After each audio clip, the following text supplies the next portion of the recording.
ఈ లోతైన విశ్లేషణకు స్వాగతం. ఈరోజు మన చర్చాంశం చాలా భిన్నమైనది, ఒక రకంగా చెప్పాలంటే చాలా తీవ్రమైనది కూడా. ఖచ్చితంగా. మనం సాధారణంగా బాహ్య ప్రపంచం మన మనస్సును ఎలా ప్రభావితం చేస్తుందో అని పైపైన ఆలోచిస్తూ ఉంటాం. కాని ఈరోజు మనం పరిశీలించబోయే ఆధారాలు చాలా లోతైనవి. అవును, ఇవి బుద్ధుని బోధనలోని ఒక ప్రాచీన తత్వశాస్త్రానికి సంబంధించిన అత్యంత శక్తివంతమైన ఉపమానాన్ని మన ముందుకు తీసుకొస్తున్నాయి. అదే చర్మం లేని ఆవు ఉపమానం. మూలభాషలో దీనిని గావి నిచ్చమ్మ అంటారు. ఈ విశ్లేషణ ముఖ్య ఉద్దేశ్యమేమిటంటే, నిరంతరం సమాచారంతో నిండిపోయే ఈ ప్రపంచంలో మన ఇంద్రియాలకు కలిగే స్పర్శ మనల్ని మానసికంగా ఎంత సున్నితంగా, బలహీనంగా మారుస్తోందో అర్థం చేసుకోవడం. అంతేకాదు, ఎలాంటి ముందస్తు అభిప్రాయాలు లేకుండా కేవలం ఆ మూల గ్రంథాల్లో ఉన్న వాస్తవాలను, వాటి లోతైన అర్థాన్ని మాత్రమే ఇక్కడ పంచుకుందాం. ఖచ్చితంగా. అసలీ చర్మం లేని ఆవు అనే ఆలోచనే చాలా భయంకరంగా అనిపిస్తోంది కదా. అవును, వినడానికే చాలా ఇబ్బందిగా ఉంటుంది. అసలు ఈ ఆధారాల ప్రకారం ఈ ఉపమానం సరిగ్గా ఏం చెబుతోంది? ఆ దృశ్యాన్ని ఎలా వర్ణించారు? ఈ ఉపమానం చాలా కఠినమైన దృశ్యాన్ని మన కళ్ల ముందుంచుతుంది. ఒకసారి ఒక ఆవును ఊహించుకుందాం. కాని ఆ ఆవుకు చర్మం లేదు. చర్మం లేదు అంటే కేవలం కండరాలు, మాంసం మాత్రమే బయటికి కనిపిస్తూ ఉంటాయన్నమాట. సరిగ్గా అంతే. దానికెలాంటి రక్షణ కవచం లేదు. ఆ చర్మం లేని ఆవు ఎక్కడ నిలబడి ఉన్నా సరే దానికి ఏమాత్రం రక్షణ లేదు. అది ఒక గోడ పక్కన ఆనుకుని ఉన్నా, గోడ పక్కనున్నా సరే అక్కడి కీటకాలు దాడి చేస్తాయి కదా. అవును, అది గోడ దగ్గర ఉన్నా, లేదా ఒక చెట్టు కింద ఉన్నా, నీటిలో ఉన్నా, లేదా విశాలమైన ఆరుబయట ఎక్కడ ఉన్నా సరే అక్కడి వాతావరణంలోని చిన్న చిన్న జలచరాలు, కీటకాలు, ఇతర జంతువులు దాని మాంసాన్ని తింటాయి, రక్తాన్ని పీలుస్తాయి. ఆ ఆవు భయంతో నీటిలోకి పొరుగెత్తితే? నీటిలోకి వెళ్తే అక్కడి చేపలు దాడి చేస్తాయి. బయటకొస్తే గాలిలో ఎగిరే కీటకాలు వాల్తాయి. దానికెక్కడా విశ్రాంతి లేదు, భద్రత లేదు. స్పర్శ, అలాగే చేతనతో కూడిన ఒక జీవి ఎంత బలహీనంగా ఉంటుందో చెప్పడానికి ఇంతకంటే స్పష్టమైన వర్ణన మరొకటి ఉండదు అనిపిస్తోంది. నిజమే. ఒక జీవికి చర్మం లేకపోవడం వల్ల బయట వాతావరణం నుండి తనను తాను కాపాడుకునే సహజమైన కవచం లేకుండా పోయింది.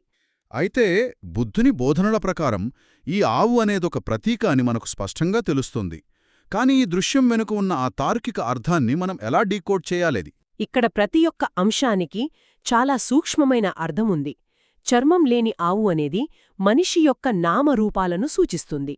నామరూపాలు అంటే మన మనసు మరియు మన శరీరం. అవును. ఇక చర్మం లేకపోవడమనేది మన 6 అంతర్గత ఇంద్రియ ద్వారాలను సూచిస్తుంది. అవి కన్ను, చెవి, ముక్కు, నాలుక, శరీరం మరియు మనస్సు. అంటే మనకు సహజంగా ఉండే రక్షణ కవచం లేదన్నమాట. మరి ఆ ఆవు నిలబడే ఆ 4 ప్రదేశాలు గోడ, చెట్టు, నీరు, ఆరుబయట ప్రాంతం దేని సూచిస్తున్నాయి? అవన్నీ భూమి, నీరు, అగ్ని, వాయువు అనే 4 మూలకాలను సూచిస్తాయి. మనిషి ఏ ప్రదేశంలో ఉన్నా ఈ మూలకాల మధ్య జీవించాలి. కీటకాలు, జలచరాలు దేన్ని సూచిస్తున్నాయి? ఆ కీటకాలే బాహ్య ప్రపంచంలోని విషయాలు. అంటే మనం చూసే రూపాలు, వినే శబ్దాలు, పీల్చే వాసనలు, రుచులు, స్పర్శలు. ఈ ఉపమానం చెబుతున్న ప్రధానమైన విషయం ఏమిటంటే, బాహ్య ప్రపంచంలోని విషయాలు మనల్ని తాకకుండా ఆపడానికి మనకు ఎలాంటి సహజమైన కవచం లేదనే కదా. సరిగ్గా చెప్పారు. మన ఇంద్రియాలు ఎప్పుడూ తెరిచే ఉంటాయి. ఒక కన్ను, దానికి ఎదురుగా ఒక రూపం ఉన్నంతవరకు ఖచ్చితంగా అక్కడ స్పర్శ జరిగి తీరుతుంది. శబ్దం ఉన్న చోట చెవి ఉంటే వెనక తప్పదు. అంటే బాహ్య ప్రపంచం నుండి మనం దాక్కోవడానికి భౌతికంగా గాని, మానసికంగా గాని ఎటువంటి సురక్షితమైన ప్రదేశం లేదని ఈ ప్రాచీన గ్రంథాలు స్పష్టం చేస్తున్నాయా? అంతేకాదు, ఇక్కడే అసలు విషయం మరింత ఆసక్తికరంగా, లోతుగా మారుతుంది. ఈ మూల గ్రంథాలు స్పర్శను ఒక రకమైన ఆహారంగా వివరిస్తున్నాయి. ఆహారమా? మనం సాధారణంగా ఆహారమంటే ప్రతిరోజు తినే భోజనం అనుకుంటాం కదా. కానీ స్పర్శ అనేది మన మనస్సుకొక ఆహారంగా ఎలా మారుతుంది? ఇది చాలా ముఖ్యమైన ప్రశ్న. బయటి ప్రపంచం మన కంటికి లేదా చెవికి తగలడమనేది మనస్సుకు పోషణ ఎలా ఇస్తుందో తెలుసుకోవాలంటే మనం పటిచస్సముపాద్ద లేదా ఆధారిత ఉద్భవం అనే ఒక ముఖ్యమైన సిద్ధాంతాన్ని చూడాలి. ఒకదానిపై ఒకటి ఆధారపడి జరిగే గొలుసుకట్టు చర్యలాంటిదా ఇది? అవును. ఒక దొంతరగా పడిపోయే రాళ్లలాగా ఊహించుకోవచ్చు. మొదటి రాయి పడితే రెండవది పడుతుంది, రెండవది పడితే మూడవది పడుతుంది. ఇక్కడ బాహ్య ప్రపంచం మన ఇంద్రియాలకు తగిలిన ప్రతిసారి, అంటే స్పర్శ జరిగిన ప్రతిసారి అది మనలో ఒక అనుభూతిని కలిగిస్తుంది. దానినే వేదన అంటారు కదా. అవును, మొదటి దశలో స్పర్శ లేదా ఫస్సా జరుగుతుంది. అది జరిగిన వెంటనే ఖచ్చితంగా అనుభూతి పుడుతుంది. ఆ అనుభూతి నుండి కోరిక, అంటే తృష్ణ పుడుతుంది. అంటే మన మనసు నిరంతరం ఈ స్పర్శల ద్వారా వచ్చే అనుభూతులతోనే జీవిస్తూ ఉంటుంది. వాటినే తన మనుగడకు ఆహారంగా తీసుకుంటోంది. ఖచ్చితంగా. దీన్ని ఒక చిన్న ఉదాహరణతో చూద్దాం. మనం నడుస్తున్నప్పుడు మనకొక పువ్వు కనిపించింది అనుకుందాం. ముందుగా కంటికి ఆ పువ్వు రూపం తగులుతుంది. అదే స్పర్శ. వెంటనే ఇది చాలా బాగుంది అనొక అనుభూతి కలుగుతుంది. ఆ తర్వాత దాన్ని కోసుకోవాలి అనే ఒక కోరిక పుడుతుంది. ఇది చాలా సహజంగా జరిగే ప్రక్రియ. అవును, కానీ ఆధారాల ప్రకారం ఇక్కడొక ముఖ్యమైన విశ్లేషణ ఉంది. మనం అనుభవించే అనుభూతులను ఎలా చూడాలనే దానిపై చాలా కఠినమైన దృక్కోణం కనిపిస్తుంది. మనకు కలిగే సంతోషకరమైన అనుభూతి అయినా సరే, అది చర్మం లేని గాయం మీద వాలే మరొక రకమైన కీటకం లాంటిదే అని వర్ణించారు. ఇక్కడ నేను కొంచెం ఆశ్చర్యపోతున్నాను. ఒక బాధాకరమైన విషయం జరిగితే అది కీటకం కుట్టినట్లుంటుందంటే అర్థం చేసుకోవచ్చు. కాని మనం ఇష్టపడే ఒక అద్భుతమైన రుచిని ఆస్వాదించటం లేదా ఒక అందమైన సంగీతాన్ని వినడం, ఇవన్నీ సంతోషాన్నిచ్చే భావనలు కదా. అవును, పైకి అలానే అనిపిస్తుంది. మరి వీటిని కూడా మన మనస్సుపై దాడి చేసే కీటకాలుగా ఎందుకు భావించాలి? ఇది ఒక రకంగా ప్రతికూలమైన ఆలోచన కాదా? అలా అనిపించడం సహజమే. కాని వాస్తవాన్ని ఉన్నది ఉన్నట్లుగా చూసే పద్ధతి ఇది. సంతోషకరమైన అనుభూతులను కూడా ఒక దాడిగా పరిగణించడానికి బలమైన కారణముంది. ఆ కారణం ఏమిటో కొంచెం వివరిస్తారా? మనం అర్థం చేసుకోవాల్సిన విషయం ఏమిటంటే, అనుభూతి అనేది మన ఎంపిక కాదు. అదొక బాధాకరమైన స్వయంచాలక ప్రక్రియ. ఒక వస్తువు మన ఇంద్రియాలను తాకినప్పుడు అది మంచిదైనా లేదా చెడ్డదైనా అది మన మనస్సును ప్రభావితం చేస్తుంది. అంటే ఒక కీటకం గాయం మీద వాలినప్పుడు అది ఎంత అనివార్యంగా జరుగుతుందో ఈ స్పర్శ కూడా అంతే అనివార్యంగా జరుగుతుందంటారా? అవును, నేను అనేది ఈ ప్రపంచంతో సంబంధం ఏర్పరచుకున్నప్పుడు ఖచ్చితంగా ఆ ప్రభావానికి గురవుతుంది. సంతోషకరమైన అనుభూతి కలిగినప్పుడు మనం దాన్ని అంటిపెట్టుకోవాలనుకుంటాం. అది దూరమైనప్పుడు బాధపడతాం. అంటే ఆ స్పర్శ జరిగినప్పుడు మన ప్రమేయం లేకుండానే మనలో ఒక ప్రతిచర్య మొదలవుతుందన్నమాట. ఆ సంతోషం శాశ్వతం కాదు కాబట్టి ఆ సంతోషాన్ని పట్టుకుని వేలాడ్డం కూడా అంతిమంగా బాధకే దారితీస్తుందని దీని అర్థమా? ఖచ్చితంగా చెప్పారు. ఇది మంచి అనుభూతి, ఇది చెడ్డ అనుభూతి అని మన మనసు అంచనా వేసి ప్రతిస్పందిస్తుంది. సంతోషకరమైనవి, బాధాకరమైనవి మరియు తటస్థమైనవి, ఈ 3 రకాల అనుభూతులన్నీ కూడా అంతిమంగా సహించాల్సిన కష్టాలే అని బుద్ధుని బోధనలు స్పష్టం చేస్తున్నాయి. మనం సంతోషం అనుకునేది కేవలం ఒక తాత్కాలికమైన ఉపశమనం మాత్రమే. అంతే. ఈ వాస్తవాన్ని, అంటే ఇది కేవలం ఒక స్వయంచాలక ప్రక్రియ అని అర్థం చేసుకున్నప్పుడు ఆ అనుభూతుల వెంట పరిగెత్తే కోరిక దానంతటాదే నశించడం మొదలవుతుంది. ప్రతిదీ ఒక స్వయంచాలక ప్రక్రియ అని తెలుసుకోవడం కొంతవరకు ఉపశమనంనిస్తుంది. కాని ఇక్కడ ఒక ఆచరణాత్మకమైన సమస్య వస్తుంది. ఏంటా సమస్య?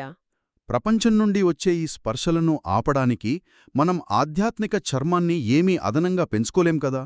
ప్రతిరోజూ మనం ఎన్నో శబ్దాలు వింటాం, దృశ్యాలు చూస్తాం, ఇంద్రియాలను పూర్తిగా మూసుకుని కూర్చోలేము. మరి దీనికి ఆచరణాత్మక పరిష్కారం ఏంటని ఈ మూలగ్రంథాలు సూచిస్తున్నాయి. మనం చర్మాన్ని పెంచుకోలేమనేది వాస్తవమే. ఇంద్రియాలను బలవంతంగా మూసివేయడం కూడా సరైన పరిష్కారం కాదు. అందుకే దీనికి పరిష్కారాన్ని ఇంద్రియ నిగ్రహమని చెప్పారు. ఇంద్రియ నిగ్రహం అంటే ఇంద్రియ ద్వారాలను రక్షించుకోవడం. దీన్ని దైనందిన జీవితంలో ఒక భిక్షువు ఎలా ఆచరిస్తాడో తెలుసుకోవడం చాలా అవసరం. ఒక భిక్షువు దీన్ని చాలా అప్రమత్తతతో ఆచరిస్తాడు. దీని ఉద్దేశ్యం కళ్లకు గంతలు కట్టుకొని లేదా చెవుల్లో దూది పెట్టుకొని ప్రపంచానికి దూరంగా పారిపోవడం కాదు. బాహ్య ప్రపంచం నుండి వస్తున్న స్పర్శలను సరైన అవగాహనతో గమనించడం. దీనిని మరింత సులభంగా అర్థం చేసుకుందాం. ఒక భిక్షువు నిజ జీవితంలో నడుస్తున్నప్పుడు ఒక కఠినమైన మాట విన్నాడు అనుకుందాం, లేదా ఒక ఆకర్షణీయమైన దృశ్యాన్ని చూశాడు అనుకుందాం. అప్పుడు ఎలా స్పందిస్తాడు? ఏదైనా కఠినమైన మాట విన్నప్పుడు లేదా ఆకర్షణీయమైన దృశ్యాన్ని చూసినప్పుడు ఒక భిక్షువు దాన్ని కేవలం ఒక భౌతిక ప్రక్రియగా మాత్రమే గమనిస్తాడు. అంటే స్పర్శ జరుగుతోంది, కీటకాలు వాలుతున్నాయి అని మాత్రమే అవగాహన చేసుకుంటాడు. అవును. ఆ అనుభూతితో తనను తాను ముడిపెట్టుకోడు. ఆ కఠినమైన మాట విన్నప్పుడు నన్ను ఎవరో అవమానించారు అని బాధపడటం, లేదా ఒక అందమైన దృశ్యం చూసినప్పుడు నాకు అది కావాలి అని ఆశపడటం. చేడు. ఇక్కడ దారిలో నడుస్తున్నప్పుడు కేవలం ఒక ఆకారం కనిపిస్తుంది. అది స్త్రీ లేదా పురుషుడు, అందమైనది లేదా వికారమైనది అని మనస్సుతో అంచనా వేయడు అన్మాట. ఖచ్చితంగా ఇక్కడ నేను అనేది దాడికి గురబ్బట్లేదు. కేవలం కొన్ని పరిస్థితులు మాత్రమే జరుగుతున్నాయి. అంటే శబ్దం చెవికి తాకుతోంది, దృశ్యం కంటికి తాకుతోంది అని గుర్తిస్తాడు. ఆ విధంగా ప్రతిచర్యను తటస్థీకరిస్తాడు. సంఘటన జరుగుతున్నప్పుడు ఆ సంఘటనకు మనకు మధ్య ఒక మానసిక దూరాన్ని పాటించడం ద్వారా ప్రతిచర్యను తటస్థీకరించవచ్చు. అప్పుడు మనసుకు నిజమైన ప్రశాంతత లభిస్తుంది. అవును, ఇది ఒక సాధన, ఒక నిరంతర పరిశీలన. అయితే ఈ ఇంద్రియ ద్వారాలను రక్షించుకోవడమనేది మనం స్పర్శల పట్ల ఎంత అప్రమత్తంగా ఉండాలో తెలియజేస్తోంది. ఈ గ్రంథాలలో కేవలం స్పర్శ గురించి మాత్రమే కాకుండా మన మనసు తీసుకునే మొత్తం 4 రకాల ఆహారాల గురించి తీవ్రమైన ఉపమానాలున్నాయి కదా? అవును, 4 ఆహారాలు. అందులో మొదటిది స్పర్శ. దాని గురించి మనం చర్మం లేని ఆవ ద్వారా వివరంగా తెలుసుకున్నాం. మరి మిగిలిన 3 ఆహారాల గురించున్న కఠినమైన ఉపమానాలేమిటి? వాటిని కూడా ఒక్కొక్కటిగా విశ్లేషిద్దాం. ముందుగా తినే ఆహారం అంటే భౌతికమైన ఆహారం గురించి గ్రంథాలు ఏ ఉపమానాన్ని వాడాయి? భౌతికమైన ఆహారం గురించి చెప్పడానికి వాడిన ఉపమానం చాలా తీవ్రమైనది. వినడానికి గుండెలు పిండేసేలా ఉంటుంది. ఒక భార్యాభర్తలు ఒక పెద్ద ఎడారిని దాటాల్సి వస్తుంది. వారి వెంట ఒక చిన్న బిడ్డ కూడా ఉంటాడు. ఎడారి ప్రయాణమంటేనే చాలా కష్టం, అందులోనూ చిన్న బిడ్డతో. అవును, ఆ ఎడారి మధ్యలోకొచ్చేసరికి వారి దగ్గర ఉన్న ఆహారమంతా అయిపోతుంది. ప్రాణాలు దక్కించుకుని ఆ ఎడారిని దాటడానికి వేరే ఏ దారి లేక వారు తమ ఏకైక బిడ్డ మాంసాన్ని తినాల్సి వస్తుంది. ఇది నిజంగానే ఊహించడానికి కూడా చాలా భయంకరంగా ఉంది. ఒక తల్లిదండ్రులు తమ బిడ్డ మాంసాన్ని తినడం. అసలు ఇంత కఠినమైన ఉపమానం ఎందుకు వాడాల్సొచ్చింది? ఇక్కడే ఈ ప్రాచీన తత్వశాస్త్రం యొక్క లోతు మనకర్థమవుతుంది. ఆ తల్లిదండ్రులు ఆ మాంసాన్ని రుచి కోసంగాని ఆనందం కోసంగాని తినరు.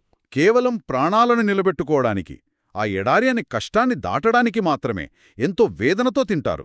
ఆహారాన్ని కేవలం ఈ శరీర మనుగడ కోసమే తీసుకోవాలి, అంతేకాని నాలుక రుచి కోసం దానికి బానిస కాకూడదు అనే సత్యాన్ని తెలియచేయడానికి ఇది చెప్పారు. మనలో పాతుకుపోయిన వ్యామోహాన్ని బద్దలు కొట్టడానికే ఇంతటి కఠినమైన దృశ్యాన్ని చెప్పారన్నమాట. మనం సాధారణంగా రుచుల కోసం ఎంతలా ఆరాటపడతామో చూస్తే ఇది ఒక పెద్ద హెచ్చరిక లాంటిది. అవును, రుచి పట్ల ఉన్న వ్యామోహాన్ని పారద్రోలడానికి ఇంతకంటే బలమైన చిత్రం మరొకటి ఉండదు. ఇక తర్వాతి ఆహారం గురించి మాట్లాడుకుందాం. స్పర్శ, తినే ఆహారం తర్వాత మూడవది మానసిక సంకల్పం. అసలు మానసిక సంకల్పం అనేది ఒక ఆహారం ఎలా అవుతుంది? మానసిక సంకల్పం లేదా మనోసంచేతన అనేది మన ఆలోచనలు, ఉద్దేశ్యాలు మరియు కోరికలకు సంబంధించినది. మన మనసు నిరంతరం ఏదో ఒకటి సాధించాలి లేదా ఏదో ఒకటి చెయ్యాలి అనే ఉద్దేశ్యాలతోనే ముందుకు సాగుతుంది. అంటే మన కోరికలు కూడా ఒక రకమైన ఆహారమే అంటారా? మరి దీనికి సంబంధించిన ఉపమానం ఏమిటి? దీనిని ఎలా వర్ణించారంటే, ఇద్దరు బలవంతులైన వ్యక్తులు ఒక సాధారణ మనిషిని పట్టుకొని ఒక పెద్ద మండుతున్న బొగ్గుల గుండం వైపు బలవంతంగా లాగడం లాంటిది. ఆ బొగ్గుల గుండంలో మంటలు లేవు కాని అది పూర్తిగా ఎర్రగా కాలుతున్న బొగ్గులతో నిండి ఉంది. ఇద్దరు బలవంతులు ఎవరు? ఆ బొగ్గుల గుండం దేనిని సూచిస్తుంది? అంటే మన కోరికలు, మన ఉద్దేశ్యాలు మనల్ని ఆ బొగ్గుల గుండం వైపు లాగుతున్నాయా అంటారా? అంతే. ఆ ఇద్దరు బలవంతులు ఎవరో కాదు, మనలో ఉండే అజ్ఞానం మరియు తృష్ణ. మనం చేసే ప్రతి ఆలోచన, ప్రతి ఉద్దేశ్యం మనల్ని ఒక కర్మ వైపు నెట్టివేస్తుంది. ఆ కర్మలు చివరికి ఆ మండుతున్న బొగ్గులలాంటి పర్యవసానాలకు దారితీస్తాయి. ఖచ్చితంగా. ఆ గుండం దగ్గరకు వెళ్తే కాలిపోతామని తెలిసినా ఆ ఇద్దరు బలవంతులు మనల్ని ఆ కోరికల వైపు లాగుతూనే ఉంటారు. మన ఉద్దేశ్యాల్లో ఉన్న ప్రమాదాన్ని గుర్తించడానికి ఈ ఉపమానం ఉపయోగపడుతుంది. మండుతున్న బొగ్గుల వైపు మనల్ని మనమే లాక్కు వెళ్తున్నామన్న వాస్తవం భయపెట్టేదే అయినా ఇది మన ఆలోచనలను క్రమబద్ధీకరించుకోవడానికి చాలా అవసరమైన హెచ్చరిక. అవును, మన ఆలోచనలు చేసే ప్రతి కదలిక పట్ల మనం ఎంత జాగ్రత్తగా ఉండాలో ఈ ఉపమానం ద్వారా అర్థమవుతుంది. ఇక చివరిది మరియు అత్యంత లోతైనది విజ్ఞానం లేదా స్పృహ. దీనికి సంబంధించిన ఉపమానం గురించి వివరిస్తారా? ఇదెలాంటి ఆహారం? విజ్ఞానమంటే కాన్షియస్నెస్. ప్రతి క్షణం మనం ఉనికిలో ఉన్నామనే స్పృహ ఇది. దీనికి సంబంధించిన ఉపమానం ఒక నేరస్తుణ్ణి రాజు ముందు నిలబెట్టి శిక్షించడం లాంటిది. నేరస్తుని శిక్షించడం. ఆ శిక్ష ఎలా ఉంటుంది? ఆ రాజు 100 పదునైన బల్లేలను తీసుకువచ్చి ఆ నేరస్తుణ్ణి ఉదయం 100 బల్లేలతో పొడవమని ఆదేశిస్తాడు. మధ్యాహ్నం అతను ఇంకా బతికే ఉన్నాడని తెలిసి మళ్లీ 100 బల్లేలతో పొడిపిస్తాడు. మళ్ళీ 100 బల్లేలా? సాయంత్రం కూడా అలాగే మరో 100 బల్లేలతో పొడిపిస్తాడు. ఇలా రోజుకు 300 బల్లేలతో పొడవబడి ఆ వ్యక్తి అనుభవించే నరకయాతనను ఒకసారి ఊహించండి. అతను చనిపోడు, కాని ఆ వేదనను అనుభవిస్తూనే ఉంటాడు. రోజుకు 300 బల్లేలతో పొడవడమంటే ఆ బాధ వర్ణనాతీతం. అసలు ఉనికిలో ఉండటమే ఇంత పెద్ద శిక్ష. ఈ స్పృహను ఇంతటి బాధాకరమైన విషయంతో ఎందుకు పోల్చారు? పునర్జన్మల పరంపరలో ఉన్న నిరంతర బాధను, జననమరణ చక్రంలో చిక్కుకున్న జీవి యొక్క వేదనను అర్థం చేసుకోవడానికి ఈ ఉపమానం వాడారు. ఇక్కడ నేరమంటే భౌతికంగా చేసిన నేరం కాదు. ఈ ఉనికి పట్ల మనం పెంచుకున్న వ్యామోహం, అదే ఆ నేరమంటారా? ఖచ్చితంగా.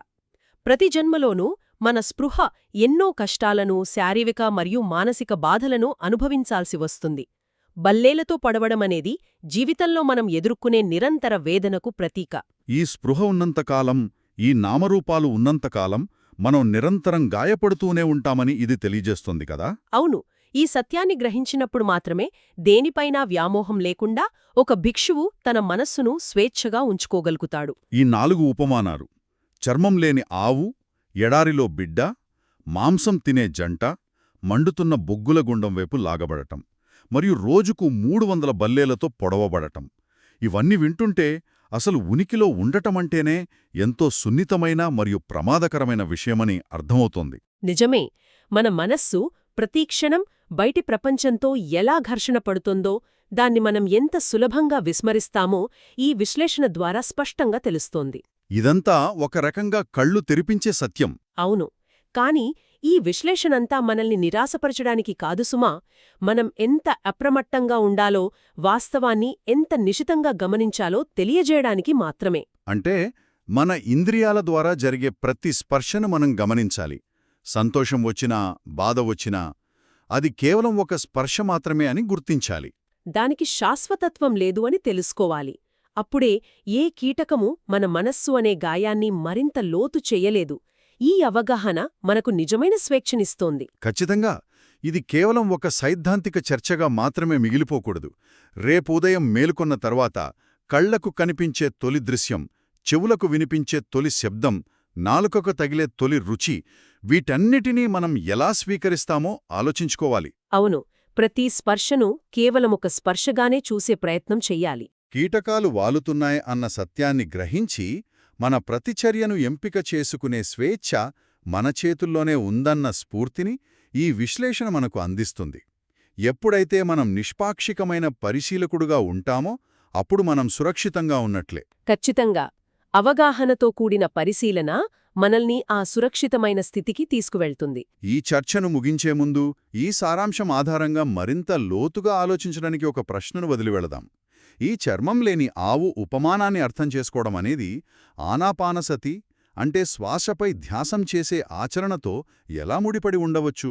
చాలా మంచి ప్రశ్న. శ్వాసను గమనిస్తున్నప్పుడు కూడా ఇంద్రియ స్పర్శల నుండి మనల్ని మనం ఎలా వేరు చేసుకోగలం అనేది ఆలోచించాలి. అవును. లేదా ఈ ఇంద్రియ స్పర్శలన్నీ కలిపి ప్రాచీన గ్రంథాలలోని సబ్బసుత్తాలో వివరించిన సమస్తం అనే భావనను ఎలా సూచిస్తున్నాయి? ఈ దిశగా శోధనను కొనసాగించండి. ఇది కేవలం ఒక ముగింపు కాదు, మన అప్రమత్తతకు ఒక కొత్త ఆరంభం. ఇది ప్రతి ఒక్కరూ తమ సాధనలో అన్వయించుకోవాల్సిన విషయం. ఖచ్చితంగా. ఈ లోతైన విశ్లేషణలో ప్రయాణించినందుకు అందరికీ ధన్యవాదాలు. మళ్ళీ మరో ఆసక్తికరమైన అంశంతో కలుద్దాం.